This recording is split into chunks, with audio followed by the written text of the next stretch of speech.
Nouveau numéro du journal de bord, Jean-Marie Le Pen, bonjour. Bonjour. La rentrée politique du Front National, c'est aujourd'hui avec une réunion du bureau exécutif du Front National. Les 2 semaines suivantes, d'autres réunions importantes pour le mouvement. Comment abordez-vous cette rentrée politique? Eh bien, tambour battant, l'année s'ouvre sur des perspectives intéressantes. Je pense qu'il va se produire beaucoup de choses dangereuses d'ailleurs, et c'est dans le danger qu'on a besoin des sauveteurs. Et le Front National, vous savez, défend la France et les Français d'abord. Il sera donc tout naturellement à la tâche. Et nous nous y préparons, malgré les différents problèmes qui sont les nôtres, mais que nous sommes en train de résoudre, je l'espère, avec l'appui et l'aide de tous nos amis, de tous nos camarades du Front National. Il faut donner un coup de collier, il faut adhérer, réadhérer, faire des dons, faire des prêts. Nous avons besoin d'argent parce que vous savez très bien que les banques françaises ne sont pas très ouvertes sur la clientèle, surtout quand il s'agit du Front National. Bon, enfin c'est ainsi, nous en avons l'habitude. Et alors nous avons réuni aujourd'hui notre bureau exécutif pour préparer la réunion du bureau politique qui se tiendra lundi. Puis il va y avoir à la fin de la semaine prochaine, alors la réunion de l'IFOREL, qui est l'organisme de formation des élus, qui tient 2 sessions de 2 journées. Et puis il y aura la réunion du Conseil national et précédée du comité central. C'est-à-dire que pratiquement avec la commission d'investiture, tous les organes de direction du Front National sont mobilisés dans cette semaine, en quelque sorte, pour donner le coup d'envoi de notre année. Nous n'avons pas eu les moyens financiers d'organiser une université d'été, mais notre Conseil national en tiendra très largement la place. Alors, on va le voir, l'actualité est assez chargée et c'est important aujourd'hui de s'intéresser à la politique. Pour autant, il y a beaucoup de désintérêt, beaucoup d'abstention aux élections. Est-ce que vous comprenez ce désintérêt croissant des Français? Je le comprends et je le condamne. Parce que les Français doivent comprendre que s'ils ne veulent pas participer à la vie politique, la politique se fera sans eux et contre eux. L'abstention est une attitude détestable, sauf dans quelques rares circonstances où on veut marquer qu'on ne peut choisir ni l'un ni l'autre des candidats, mais autrement, on doit participer aux élections. Le fait de ne pas participer aux élections fait en quelque sorte le jeu des gens qui nous gouvernent et qui nous conduisent à la catastrophe.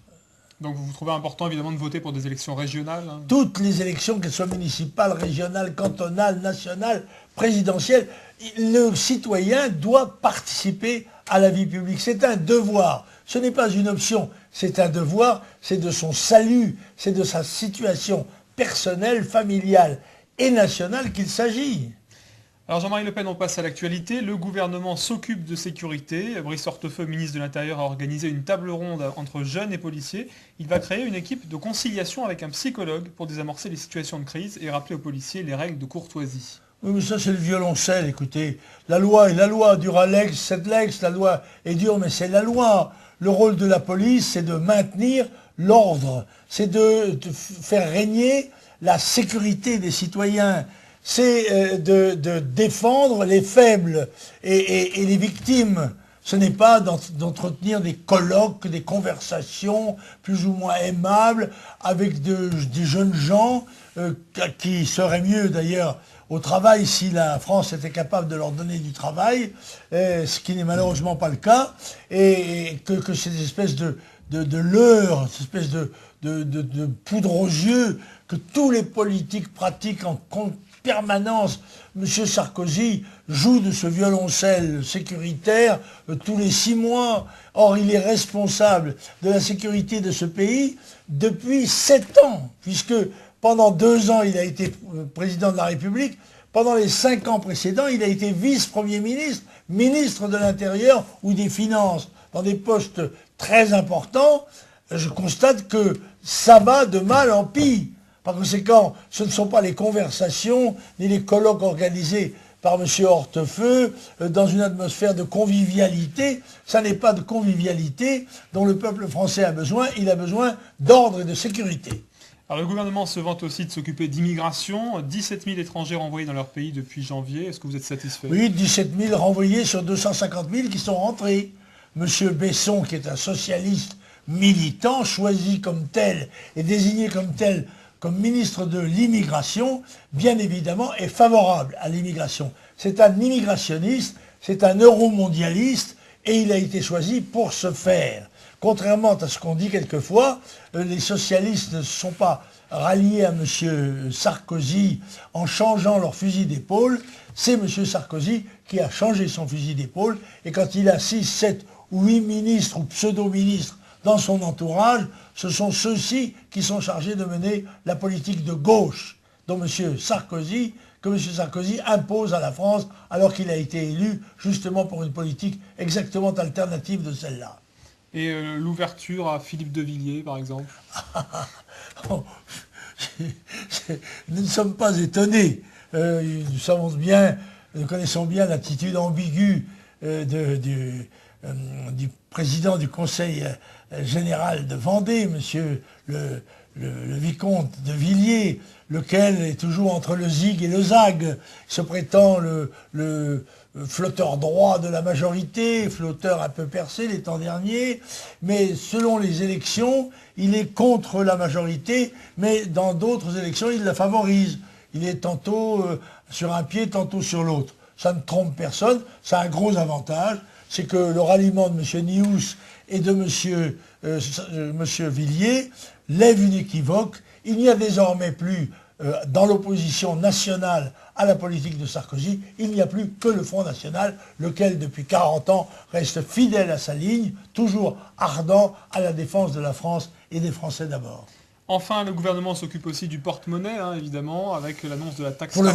Pour le vider. Oui, pour le vider, oui. La taxe carbone, qu'est-ce que vous en pensez? Écoutez, c'est ridicule. D'abord, je n'ai pas la foi dans les dogmes écologiques. Il y a un réchauffement, paraît-il, de la planète. Je voudrais être sûr que c'est quelque chose qui soit durable. Mais même si ça l'est, le rôle de l'homme est pratiquement dérisoire, insignifiant dans cette modification du climat. Et par conséquent, instaurer une nouvelle taxe, un nouvel impôt, c'est un nouvel impôt, quoi qu'on dise, un nouvel impôt sous ce prétexte-là, c'est annoncer que bientôt on aura un nouvel impôt sous le prétexte de la grippe. Et puis un autre sous un autre prétexte. Les caisses sont vides, elles sont d'ailleurs, les déficits sont vertigineux, aussi bien les déficits politiques que sociaux, qu'économiques, etc. Tout est désastreux, mais M. Sarkozy, toujours content de lui-même, arrive encore à convaincre de cela d'un certain nombre de nos concitoyens, aveugles et sourds. Alors, vous le disiez, il y aura des élections régionales, mais avant, il y a toute une série de partielles qui vont avoir lieu. Hein, soulignons qu'il y en a deux, notamment ce week-end, l'une à Nice et l'autre à Carcassonne. Absolument. Nous avons quelques espoirs. Nous demandons à tous nos électeurs et toutes nos électrices de bien vouloir se donner la peine de nous aider à les défendre. Et il y aura ensuite, je crois, Argenteuil, et puis il y aura aussi Rambouillet. Le Front National est présent dans toutes les batailles. Bien sûr, on essaye de nous mettre quelques bâtons vaseux dans les jambes, mais ça, nous en avons l'habitude, et nos électeurs aussi, Dieu merci. Merci beaucoup Jean-Marie Le Pen.